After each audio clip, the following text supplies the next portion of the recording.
had a segment about Uchenna Nwosu. We also had news about Quandre Diggs. We're still going to focus on Chenna because we got a lot to talk about with the defensive line. But so that you guys know, Quandre Diggs has reported his own restructuring. It was 2023 base salary of $13.49 million to a signing bonus. He reported that himself. That's, again, Seahawks insider Quandre Diggs reporting this morning he restructured his deal. So that's that news. I want to make sure we mention it because we're talking about in technically two defenders here. But let's talk about what Uchenna Nwosu's extension means for the future of the Seahawks defense. Bump, I'm going to start backwards a little bit before we get into some sound from Clint Hurt and talk about what Uchenna can do in 2023 and all that. What was your initial reaction to the news?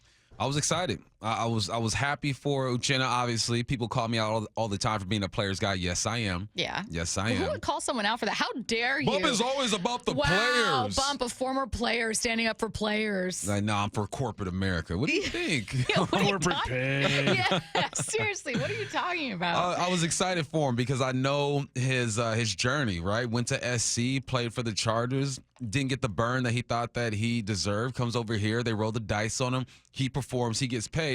That's what you want to see with players. Now, when I talk about the football team, I'm like, yeah, you need Uchenna, right? Led the team with Darrell Taylor with 9.5 sacks. Led the team with 12 tackles for loss, 4 passes defended, 3 forced fumbles. There was a week or two where he was considered one of the best defensive players in the league. You need this guy. He is 6'2", 251. He can rush off the edge. He's decent in space. He's the type of player you need for this 3-4 to work the way that Clint Hurt wants it to work. And we hear Clint Hurt talk about Uchenna. Like, he loves Uchenna. He's this guy. You mentioned Clint Hurt talking about Uchenna. Let's go back to Clint Hurt's comment. This is from a conversation with us back in May. And he can do all the things that we look for with outside backer. He can set edges in the run game. He has rush ability. He has the ability to have power and knock tackles back into the QB.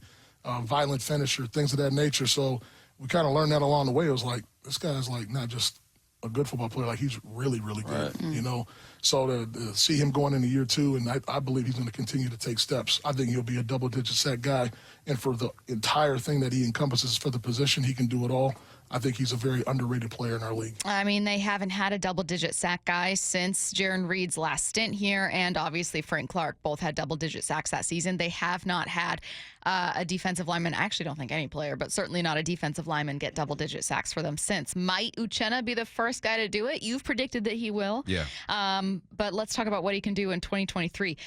Clint Hurt, before I get to the sound, kind of anticipated, as you heard, look, this guy's better than we thought. Like, we thought we were getting one thing and we ended up getting so much more. What does he mean by that?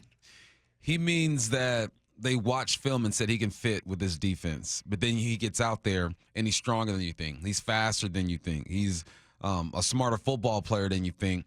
And he becomes a leader on that defense. When you're really looking at Quandre, you're looking at Jordan Brooks, looking at Jamal, as you should. Those guys are leaders for sure. But then you get something extra out of Uchenna Nwosu. And it's all about production. They didn't know that he was going to get 9.5 sacks. They thought, oh, that'd be cool. I mean, obviously you'll take 9.5 all day. But the fact that they didn't think they were going to get 9.5, and now he's saying double digits, this shows you right there that he knows he's getting more than what they thought they were getting. All right, let's talk about what Uchenna could do in 2023. This is Clint from November. Watching the film, like the evaluation of him with the Chargers, and then coming here, you know, my excitement was this guy's got a lot of tools. He can rush the passer, smart in the passing game. He was an all-around guy and a perfect fit for the defense. And with him having background and familiarity with the defense, that was a huge plus.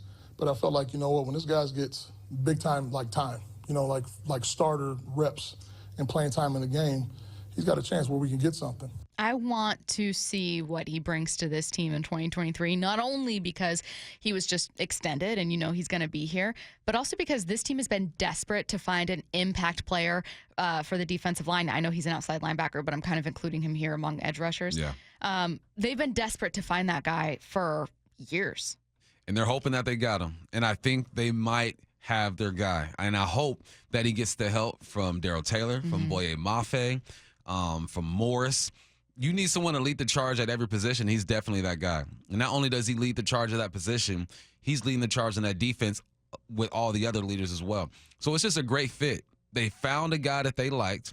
They projected that he was going to work in this defense, and then they're getting more than they bargained for. You got to extend the guy. He's supposed to be here. He came from a 3-4 over there with the Chargers. He's playing behind Joey Bosa and all these other guys. He's learning from them, and now he had a chance to shine. He did exactly that. It is interesting. I'm not necessarily comparing the two, but I think sometimes people write off players when they aren't regular starters. And they go, oh, well, you were with X, Y, and Z team, and if you were that good, you would have been a starter.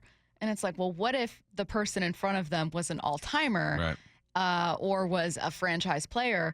This player can still be great, and just because you're not Patrick Mahomes doesn't mean you can't also be exceptional. I mean, Geno Smith is one that we point to often, where he played behind players who were not only franchise quarterbacks with Eli Manning, Phillip Rivers for a time, and then Russell Wilson, but guys who didn't get hurt and didn't miss time. Like notoriously guys who did not get hurt. Uchenna was playing behind guys who not only didn't get hurt a ton, but that was the star, right? Like Nick Bosa was the star. He's one of the best in the league. Other guys were the star. It doesn't mean you can't be great. No, there's levels to everything. There's Patrick Mahomes. There's Dak Prescott. There's Kenny Two Gloves Pickett. There's levels and everything else in between. He can be a Pro Bowl type of player. He doesn't have to be a Hall of Famer. But in this defense, with the attitude that Clint Hurt coaches with and he plays with, I think it's a perfect fit.